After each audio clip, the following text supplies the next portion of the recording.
My sister joked, "You can't even afford a car." Just then, a helicopter landed on the lawn. "My ride's here," I said, and Dad fainted. "I killed a man 3 months ago, and my family still thinks I work at a coffee shop." Let me back up. The helicopter thing? That happened yesterday during Sunday dinner, and it was the moment everything I'd been hiding finally started unraveling. But to understand why my dad hit the floor like a sack of potatoes when that sleek black aircraft touched down on our suburban lawn, you need to know about Marcus Holloway. About what he made me do. About what I became after I put a bullet through his chest. The whole mess started in January. I was 24, broke as a joke, and yeah, my sister Rachel wasn't wrong about the car thing.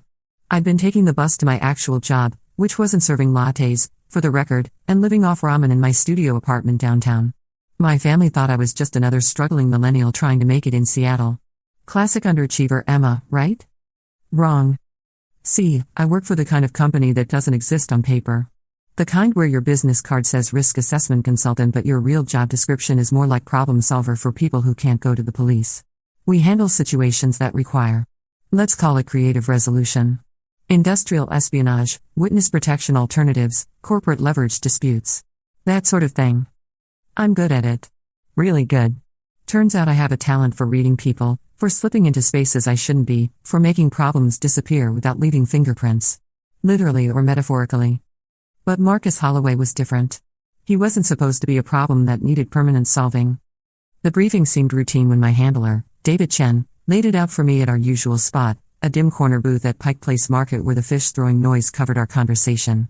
Marcus was a mid-level pharmaceutical executive who'd been skimming research data and selling it to competitors. Our client wanted him discredited, maybe prosecuted, definitely neutralized as a business threat.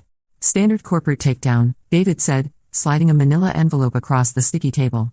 Gather evidence, build a case, let the system handle him. I remember the way the ice in his coffee clinked against the glass. Such an ordinary sound for such an extraordinary lie. Because Marcus wasn't just stealing data. He was selling something much worse.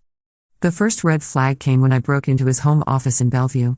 This guy lived in a glass palace overlooking Lake Washington, all clean lines and expensive art that screamed new money. Getting inside was almost too easy. Security system from 2018, locks that yielded to my picks like butter, motion sensors I could have disabled blindfolded. But what I found in his files made my blood freeze. Clinical trial data. Not the sanitized reports that get submitted to the FDA, but the raw numbers. The real numbers. For a drug called Nurex that was supposed to treat childhood epilepsy. Only according to Marcus's private documents, it wasn't treating anything. It was causing massive brain hemorrhages in 17% of test subjects. Kids. We're talking about kids. And Marcus knew. He'd been feeding the fake, cleaned up data to the FDA while selling the real results to competitors who wanted to use the information to short the pharmaceutical company's stock. Making millions while children died in clinical trials. I sat there in his sterile office, surrounded by his awards and family photos, reading page after page of horror. Test subjects identified only by numbers, but the ages were right there. 7 years old. 9. 12. Subject 847 experienced massive cerebral hemorrhaging at 0300 hours. Parents were told it was an allergic reaction to food coloring in the hospital cafeteria. Subject 322 suffered complete neurological shutdown during week 3 of treatment. Family informed that a pre-existing condition had been discovered. Page after page.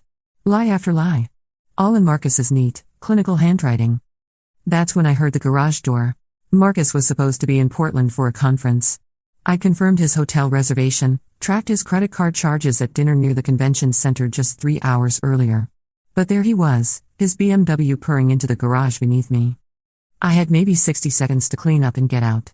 I shoved the files back where I'd found them, killed the desk lamp, and slipped toward the back door. But my hands were shaking, actually shaking, and I fumbled the lock reset. Footsteps on the stairs. The back door was my only option, but it opened onto a floodlit patio that connected to his neighbor's yard. If anyone was looking out their window, I'd be completely exposed. But Marcus's office lights had just flicked on, and I could hear him moving around, probably checking to see if anything had been disturbed. I made it to the tree line at the back of his property when I heard him call out. "I know someone's been here." His voice carried across the night air, calm and confident. Not the voice of someone who'd just discovered a break-in. The voice of someone who'd been expecting one. "Emma?" My blood turned to ice water. He knew my name. Somehow, this man I'd never met knew exactly who I was. Emma Martinez, 24, born in Tacoma, graduated from UW with a degree in criminology. Currently employed by Sentinel Risk Management, though I doubt that's what you tell your family. I press myself against a massive Douglas fir, bark scratching through my jacket, and try to control my breathing. The LED motion sensors on his patio swept back and forth like mechanical eyes searching for prey. I have to admit, I'm impressed. Most people would have taken the job at face value. Corporate espionage, gather some evidence, build a case. But you found the real files, didn't you? The ones about the children. He was walking closer now, his voice carrying easily through the trees. Casual. Conversational. Like we were discussing the weather. Here's what's going to happen, Emma. You're going to come back to the house, and we're going to have a chat about your future. Because what you found tonight, those files about Nurex, that's just the beginning. And if you think you can walk away from this, if you think you can just report back to David Chen and pretend you never saw those numbers. He laughed, and the sound made my skin crawl. Well, let's just say I know a lot more about you than your name and your job. I know about your sister Rachel and her daughter Sophie. I know about your parents' house on Mercer Island, the one with the lovely garden and the white picket fence. I know your father just had his heart surgery last month and your mother volunteers at the Children's Hospital downtown. The threat was crystal clear, wrapped in that same conversational tone. I had two choices, face him now, or spend the rest of my life looking over my shoulder while he made my family disappear one by one. I walked back to the house. Marcus was waiting on his patio with 2 glasses of wine, like we were old friends meeting for drinks. He was smaller than I'd expected, maybe 5'8", with thinning brown hair and the kind of soft face that belonged in middle management, not criminal conspiracy. The kind of man you'd forget 5 minutes after meeting him. That should have been my second warning. Memorable people don't survive long in this business. Sit, he said, gesturing to a chair across from him. The Malbec is excellent. Argentine. Cost me more than most people make in a month. I stayed standing. What do you want? Direct. I like that. He sipped his wine, studying me over the rim. What I want is for you to understand the situation you've stumbled into. Those files you read tonight? Nurex is already in phase 3 trials. FDA approval is expected within 6 months. By this time next year, thousands of children will be taking this drug. Unless someone stops it. Unless someone stops it, he agreed. Which brings us to our problem. You see, I'm not the villain in this story, Emma. I'm the whistleblower. He set down his glass and leaned forward, his expression shifting from casual to intense. I've been gathering evidence for months. Everything you saw tonight, I've been documenting meticulously. Names, dates, cover-ups, falsified reports. But going to the authorities isn't an option. The company has people everywhere, FDA, DEA, Congress. If I surface with this information through normal channels, I'll be dead within a week and the evidence will disappear. So you're selling it to competitors instead? I'm creating leverage. His voice hardened. Every pharmaceutical company in America wants to see Zenith Corp fail. If they know Nurex is going to kill children, they'll use that information to destroy the company from the inside. Short the stock, leak selective details to journalists, pressure the FDA to reopen the trials. The drug gets pulled, the children live, and Zenith pays for what they've done. It sounded almost reasonable. Almost. Except for one crucial detail. And you make millions in the process. He shrugged. I'm risking everything. Why shouldn't I be compensated? Because children are dying right now, while you play stock market games. Children are dying because Zenith is rushing an untested drug to market. I'm the only person in a position to stop them. He stood up, pacing to the edge of the patio. But I need time. 6 more weeks to gather the rest of the evidence, to coordinate with the right people, to make sure this brings down the entire operation instead of just getting me killed. What does this have to do with me? Your employer wants me discredited.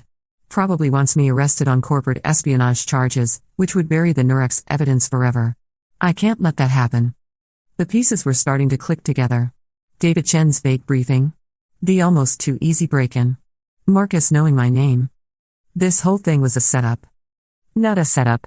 A test. He turned back to me, and for the first time, I saw something like desperation in his eyes. I needed to know if you were just another corporate soldier following orders, or if you were someone who could see the bigger picture. Someone who could help me save those kids. By doing what? By going back to David Chen and telling him you found nothing. Standard corporate malfeasance, maybe some tax evasion, nothing worth pursuing. Buy me 6 weeks to finish gathering evidence, and I'll make sure you're richly rewarded when this all comes out. He named a figure that would have paid off my student loans and bought me a house. Cash. And if I refuse? His expression didn't change, but something cold flickered behind his eyes. Then you become a loose end.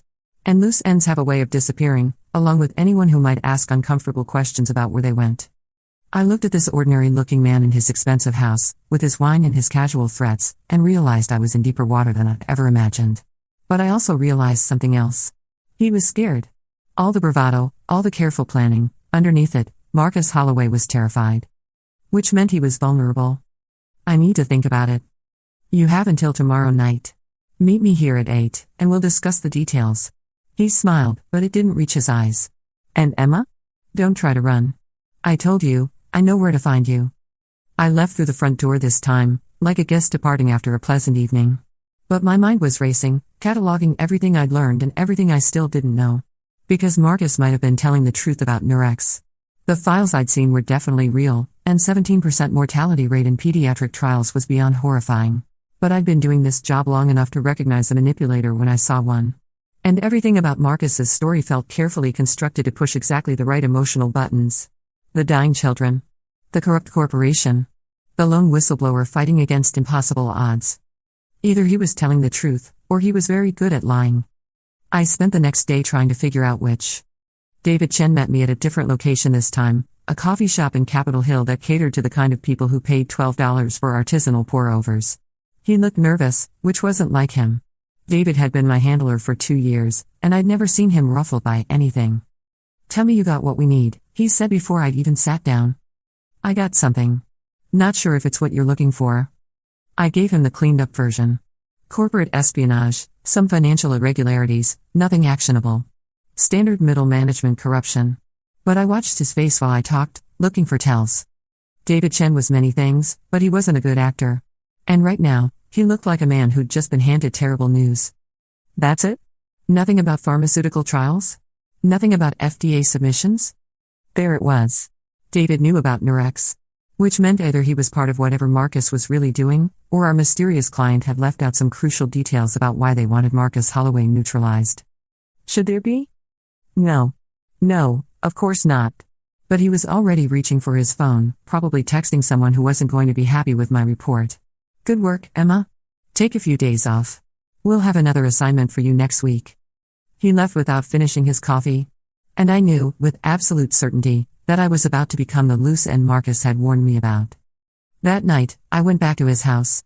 Not because I believed his story, not because I trusted him, but because he was the only person who seemed willing to tell me what was really happening.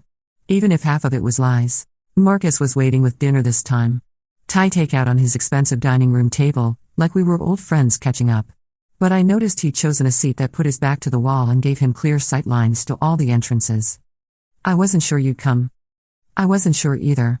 I sat down across from him, but didn't touch the food. Tell me about David Chen. Something flickered across his face. Surprise? Relief? Your handler? He's been feeding information to Zenith for months. Every corporate espionage case that threatens their interests, every whistleblower who gets too close to sensitive information. Chen makes sure those problems go away. That's a serious accusation. It's a serious problem. He opened a laptop and turned it toward me. Financial records. Chen's been receiving payments from a shell company called Pacific Risk Solutions. $50,000 a month for the last year. Pacific Risk is owned by another shell company, which is owned by another shell company, which eventually traces back to Zenith Corporation. The records look legitimate, but financial documents were easy to forge. Still, it would explain David's nervous behavior and his specific questions about pharmaceutical trials. Assuming this is true, what's your play? Simple. You go back to Chen and tell him you found evidence that I've been selling trade secrets. Enough to build a criminal case, enough to get me arrested. But you tell him you need more time to gather everything together, maybe another week. That keeps me alive and gives you time to verify what I've told you about Nurex. And then? Then you decide who you want to be. The person who follows orders and lets children die, or the person who stops this. He was good, I had to admit.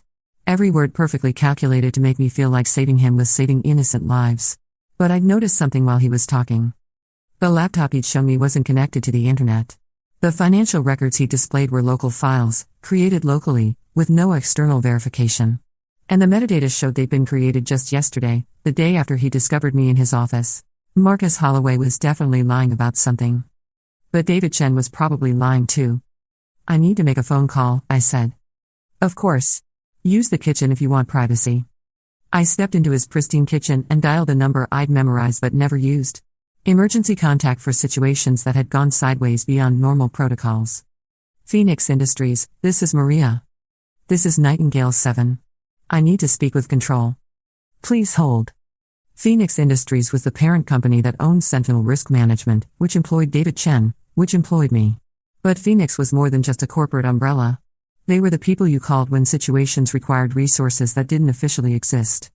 Nightingale 7. The voice on the line was electronically distorted, but I recognized the cadence. Control was someone I'd spoken to exactly 3 times in 2 years, and only when jobs had gone seriously wrong. Report. I have a situation with handler Chen and target Holloway. I believe both parties have provided false information about the nature of this assignment. Specify. I gave him everything. Marcus's claims about Nurex, David's suspicious behavior, the financial records that didn't quite add up. Control listened without interruption, which was somehow more unnerving than questions would have been. Instructions as follows, he said when I finished. Maintain contact with both parties. Gather additional intelligence on the pharmaceutical situation. Prepare for termination order. My blood chilled. Termination of which party? To be determined. Continue surveillance until further notice. The line went dead. I stood in Marcus's kitchen, holding a silent phone, and realized that everyone in this situation was playing a game I didn't understand. Marcus knew more about me than he should. David was reporting to people who weren't my real employers. And Control was giving me orders that sounded suspiciously like I was about to be ordered to kill someone. Everything all right? Marcus called from the dining room. Fine, I called back. But my hand was already moving to the concealed holster under my jacket. Not because I was planning to shoot him, but because I was finally starting to understand that this situation was about to become very dangerous very quickly. When I returned to the dining room, Marcus was reading something on his phone, and his expression had changed completely. The carefully constructed calm was gone, replaced by something that looked like panic. We have a problem, he said without looking up. David Chen just submitted an expedited request to have you transferred to a different case. Effective immediately. How do you know that? Because I've been monitoring Sentinel's internal communications for months. And because your replacement just received orders to neutralize any loose ends related to this assignment. He turned his phone toward me, and I saw what looked like an encrypted message thread. The details were vague, but the implication was clear. Someone wanted me off this case, and they wanted anyone who knew too much about Marcus Holloway to disappear. This could be fabricated, I said. It could be. But are you willing to bet your life on it? That's when we heard the cars. Multiple vehicles, pulling into Marcus's driveway with the kind of coordinated precision that screamed professional operation. I moved to the front window and saw 4 black SUVs arranged in a tactical formation that would prevent anyone from leaving the property. Back door? I asked. They'll have it covered. Marcus was already moving, not toward an exit but toward a wall safe hidden behind an abstract painting. He worked the combination quickly, revealing what looked like enough firearms to outfit a small army. You want to tell me why you have a personal armory? Because I've been preparing for this moment for months. He handed me a tactical vest and a pistol I recognized as military issue. The question is whether you're going to help me survive it, or whether you're going to let them kill us both. The front door exploded inward. The next few minutes were chaos. Professional operators in tactical gear, moving through the house with practiced efficiency. But Marcus's preparations were better than I'd expected. He'd reinforced the dining room, turned it into a defensive position with clear sight lines and limited access points. We held them off for maybe 10 minutes. Long enough for me to realize that these weren't David Chen's people. Wrong gear, wrong tactics, wrong approach. These were military contractors, the kind of people who got called in when a situation needed to be resolved with extreme prejudice. Who are they? I shouted over the gunfire. Zenith's cleanup crew, Marcus replied, changing magazines with practiced efficiency. I told you they had people everywhere.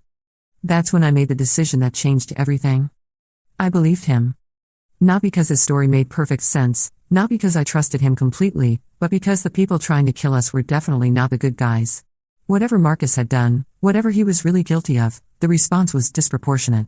And disproportionate responses usually meant someone was trying to hide something big. The battle lasted another 20 minutes. When it was over, 6 men were dead, and Marcus Holloway was bleeding out on his expensive marble floor. The files, he whispered, grabbing my arm with surprising strength. Everything about Nurex. Hidden server in the basement, password is Sophie's birthday. I don't know Sophie's birthday. Your niece. Rachel's daughter. I told you. I know everything about your family. Even dying, he was manipulating me. But his blood was spreading across the floor, and his eyes were losing focus, and I realized he was about to take whatever he knew to the grave. October 15th, I said. He nodded weakly. 2018. The files. Everything's there. Stop them. Then he died. I found the server exactly where he'd said it would be. Password worked on the first try. And what I found there made my hands shake worse than they had during the firefight. Marcus hadn't been lying about Nurex. If anything, he'd undersold how bad it was. 17% mortality rate in the trials, but that was just the immediate deaths. Long-term neurological damage was closer to 60%. Children who'd been normal, healthy kids before the trials were now suffering seizures, memory loss, motor function problems. And Zenith knew. They'd known from the beginning. But Nurex represented a billion-dollar market, and they decided the profit was worth the risk. Marcus had been trying to stop them. But he hadn't been selling the information to competitors. He'd been trying to get it to journalists, to FDA investigators who weren't on Zenith's payroll, to anyone who could force the trials to stop. The financial records showing payments to David Chen were real too.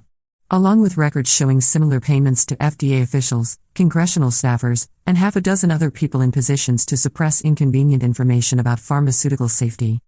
I sat in Marcus's basement, surrounded by evidence of a conspiracy that reached into the highest levels of government, and realized I had a choice to make.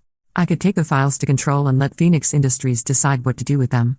But Phoenix might be compromised too. There was no way to know how deep Zenith's influence reached. Or I could do what Marcus had been trying to do. Take the information public, damn the consequences. But first, I had to survive the next few hours.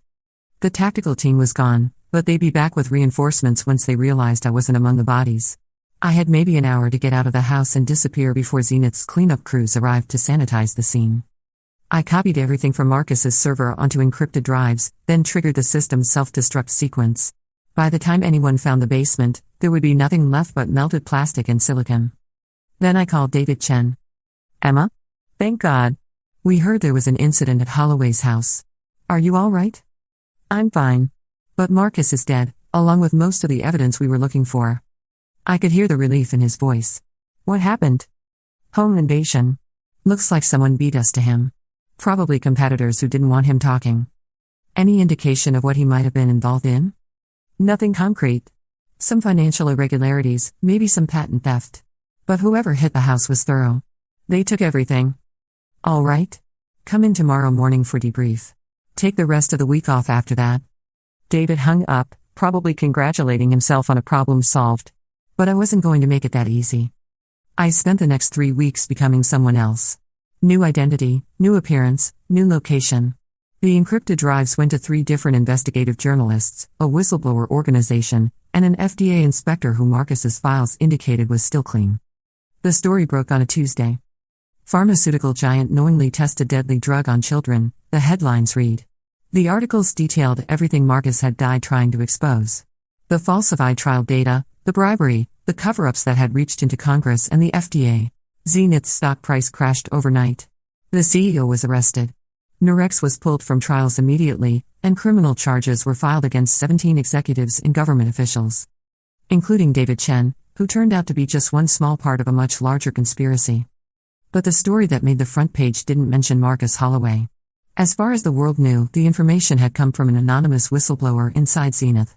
Marcus's death was reported as a home invasion, one of those random tragedies that happen in upscale neighborhoods. Only I knew he'd died trying to save children he'd never met. Which brings us back to yesterday. Sunday dinner at my parents' house on Mercer Island, 3 months after I'd disappeared from my old life and started over. My family still thought I worked at a coffee shop because that's what I told them when I resurfaced with a new apartment and a sudden ability to pay my bills on time. Rachel was still giving me grief about my lack of transportation, and my parents were still worried I'd never get my life together. Emma, honey, you're 24, my mother was saying as she passed the mashed potatoes. Don't you think it's time to start thinking about your future? Maybe go back to school, find a career with some stability? Mom, I'm fine.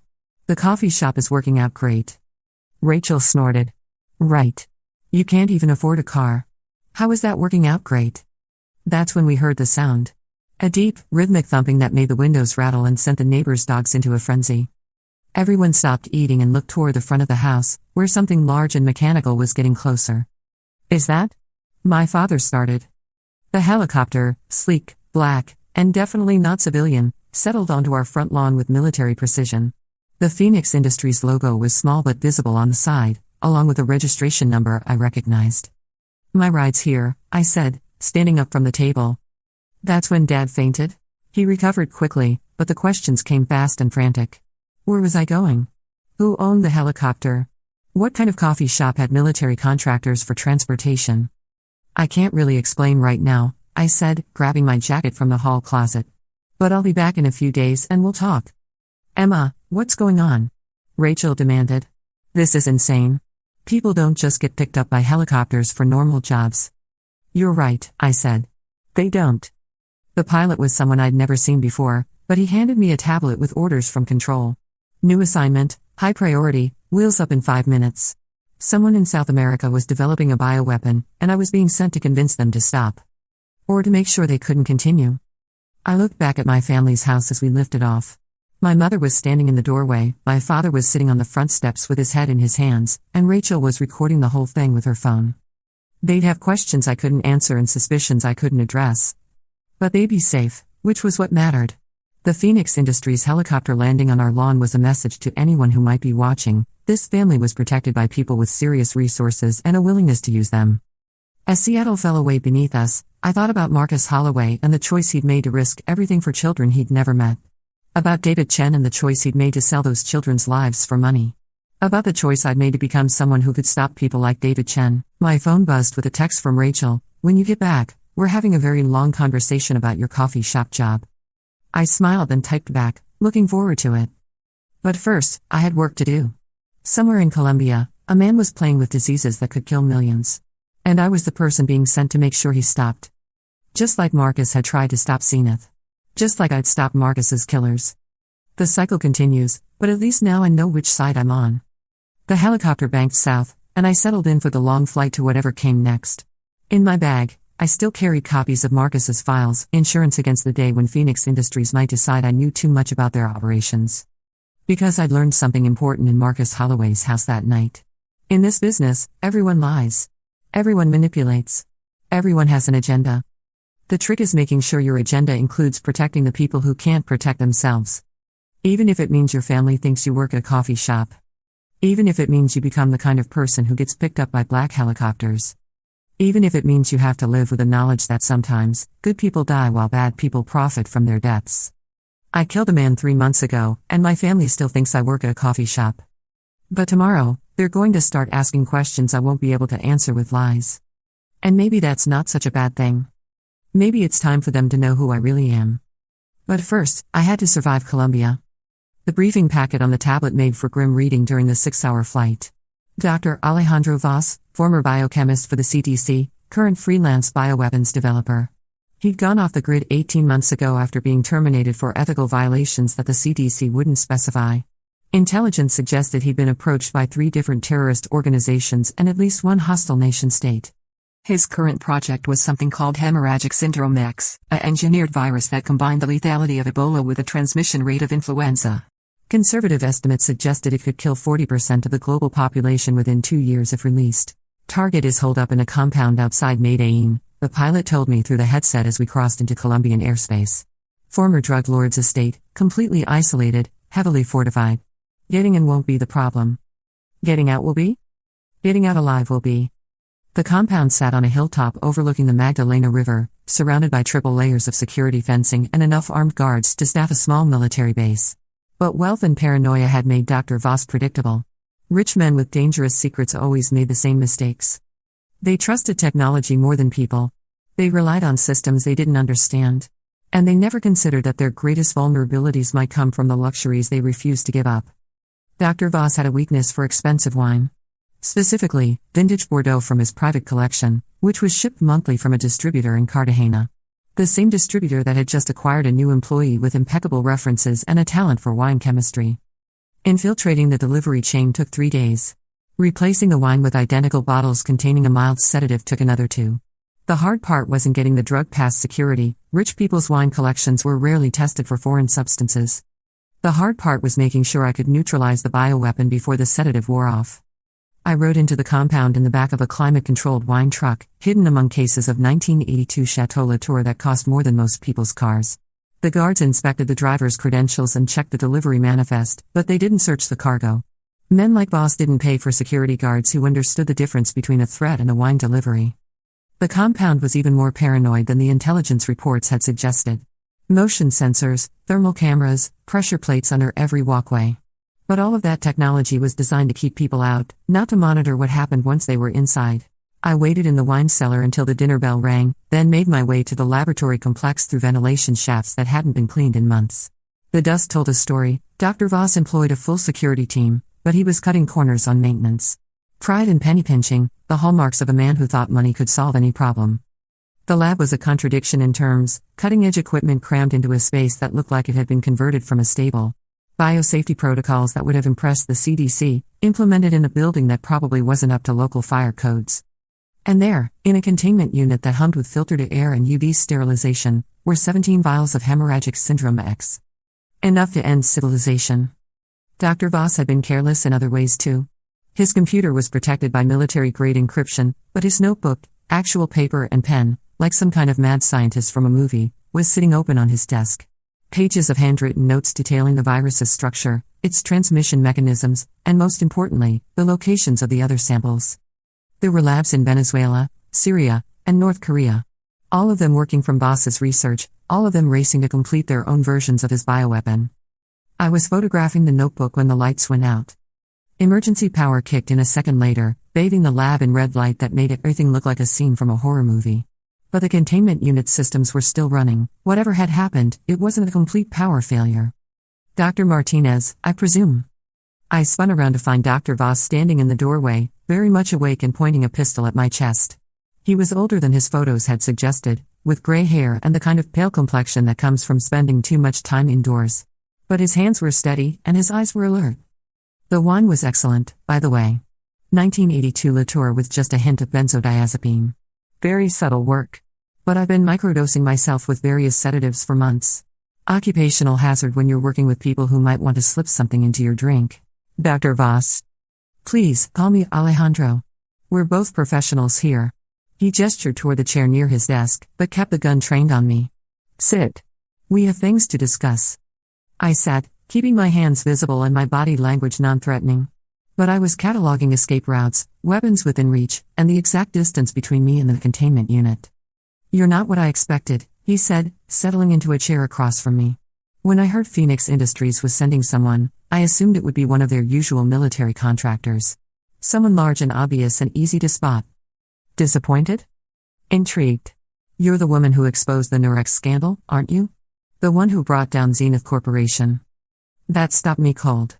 My involvement in the Nurex case was supposed to be buried deeper than government secrets. The fact that he knew about it meant his intelligence network was better than our briefing had suggested. I don't know what you're talking about. Of course you do. Marcus Holloway died trying to expose that cover-up, but someone finished what he started. Someone with access to his files, someone with the skills to stay hidden while bringing down a pharmaceutical giant. He smiled, and it wasn't a pleasant expression. Someone exactly like you. Assuming you're right, what's your point? My point is that we're on the same side. He holstered his pistol, a show of good faith that I didn't buy for a second, and leaned forward in his chair.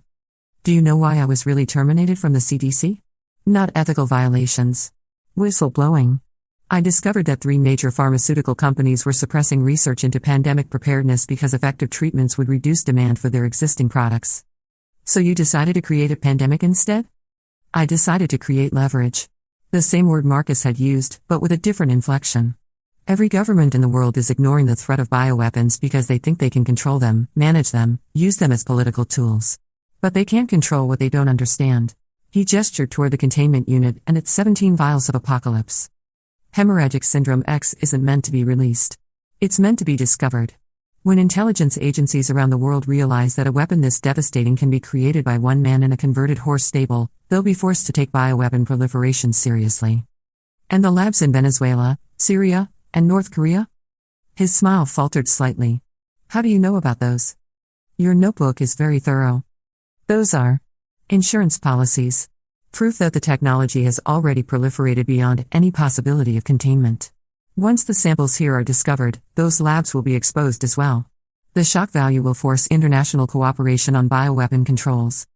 It sounded almost reasonable. Almost.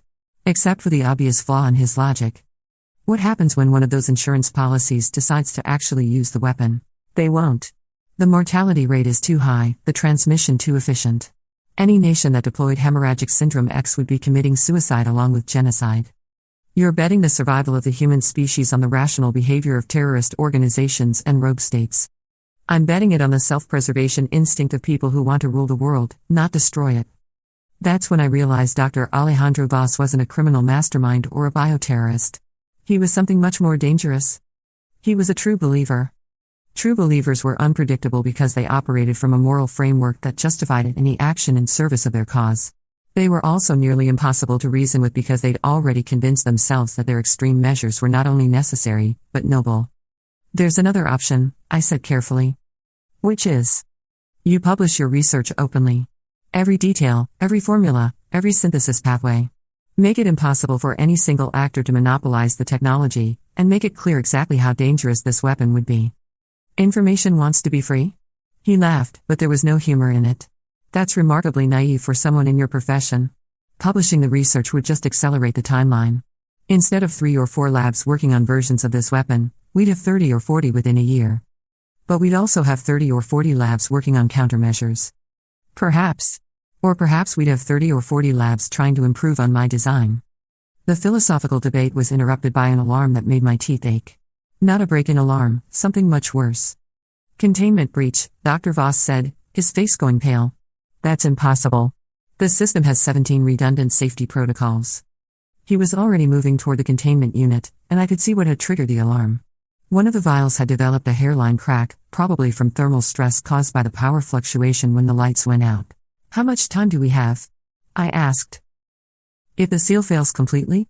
Maybe 10 minutes before the virus becomes airborne in this room. Maybe 20 before it reaches the ventilation system and spreads to the rest of the compound. Antidote? There is no antidote. That's the point. I looked at the cracked vial, at the man who'd created a weapon that could kill 40% of humanity, at the notebook full of research that could never be allowed to fall into the wrong hands. And I realized that sometimes, there aren't any good choices. Sometimes there are only necessary ones. I'm sorry, I said, and shot him. The bullet took him in the chest, and he went down hard, blood spreading across his lab coat.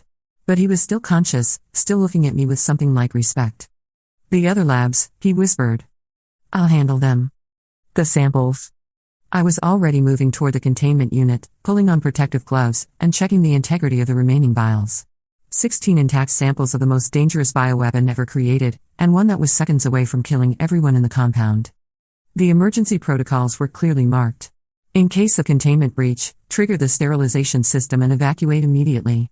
UV lights, chemical sprays, and temperatures high enough to denature any organic compound. I hit the emergency button and ran. The sterilization cycle lasted exactly 3 minutes.